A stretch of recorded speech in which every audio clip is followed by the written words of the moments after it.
इसमें खास तौर पर इंश्योरेंस लेने वालों का भी जो आंकड़ा है वो लगातार बढ़ता जा रहा है और किस तरीके से लोग अपनी सेहत पर भी ज्यादा ध्यान दे रहे हैं, इंश्योरेंस के जरिए कवच तैयार कर रहे हैं। अब इसी कड़ी में एलआईसी ने शानदार प्रदर्शन किया है। ये एलआईसी के वित्त वर्ष 2021 के आंकड़ों में साफ तौर पर देखा जा सकता है। कोविड काल में कंपनी ने अब तक का सबसे ज्यादा 1,84,00,000 करोड़ रुपए का प्रीमियम दर्ज किया है और इसमें 56,406 करोड़ पहले साल का प्रीमियम रहा है।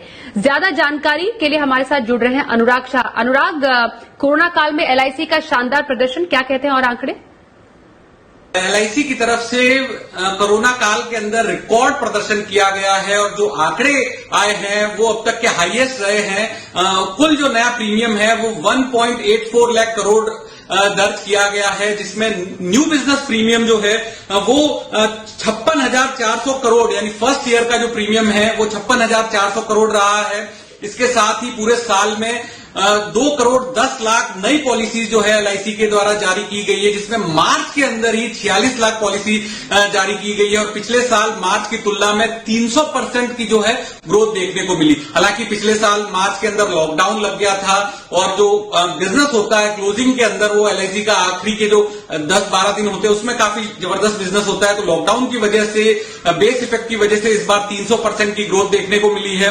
अगर हम पॉलिसीज की बात करें तो मार्च के अंदर एलआईसी का market share number of policies में 81% रहा। पूरे साल भर के अंदर जो पॉलिसीज जारी की गई उसमें 74% रहा और न्यू बिजनेस प्रीमियम यानी नया प्रीमियम जो दर्ज किया गया वहां पर एलआईसी का जो है पूरे लाइफ इंश्योरेंस इंडस्ट्री के अंदर मार्केट शेयर 66% रहा और मार्च के अंदर न्यू बिजनेस प्रीमियम जो है वो 65% रहा। क्लेम सेटलमेंट की हम बात करें तो 1,16,000 करोड़ के दावे सेटल किए गए, जिसमें money back claim, maturity claim, annuity claim जो थे वो दिए गए एलआईसी के द्वारा, जिसकी जो संख्या है वो 2,19,00,000 कुल जो दावे हैं वो इस साल के अंदर सेटल किए गए। तो ये भी एक काफी बड़ा आंकड़ा है। इसके अलावा जो डेथ क्लेम का जो आंकड़ा है वो भी 18,000 करोड़ रुपए का जो है वो डेथ क्लेम दिया गया।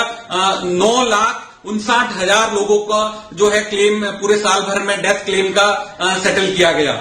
इसके अलावा एक और जो आंकड़ा है जो बताने लायक है एलआईसी का कि आनंदा ऐप जो है वो एलआईसी ने इस बार शुरुआत की थी, जहां पर जो उनका एजेंट नेटवर्क है एलआईसी का उसमें काफी जबरदस्त बढ़ोतरी देखने को मिली है। 3.5 लाख नए एजेंट जो है एलआईसी के द्वारा इस साल में जोड़े गए। तो अब जो कुल एजेंट है एलआईसी के वो 13.5 लाख का आंकड़ा पार कर चुके हैं। तो जिस तरह से कोरोना के रिस्ट्रिक्शन थे तो उसमें एलआईसी की तरफ से एक इनिशिएटिव लिया गया था, आनंदा ऐप एजेंट्स के लिए लॉन्च किया गया था। वहां पर जो है डिटेल्स भरनी होती थी और ओटीपी जो है कस्टमर का जब मिल जाता था तो ऑनलाइन एप्लीकेशन जो है सबमिट हो जाती थी, तो उसको काफी अच्छा रिस्पांस मिला। इसके अलावा एक और वजह ये भी कही जा रही है जानकारों के द्वारा कि जो टर्म प्लान लॉन्च किए गए थे सितंबर 2019 में, तो 2020 आते आते ज्यादातर जो प्राइवेट इंश्योरेंस कंपनियां थी उनके द्वारा कीमतों में बढ़ोतरी कर दी गई, लेकिन जो एलआईसी के टर्म प्लान थे उनमें एलआईसी के द्वारा कोई बढ़ोतरी नहीं की गई। टेक टर्म प्लान जो काफी किफायती कीमत पे एलआईसी की तरफ से ऑनलाइन प्लेटफॉर्म पे ऑफर किया जा रहा था उसको भी अच्छा प्रतिसाद मिला।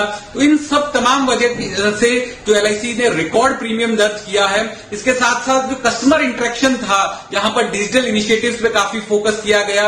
सैटेलाइट ऑफिस में जाकर आप अपनी पॉलिसी को रिवाइव कर सकते हैं।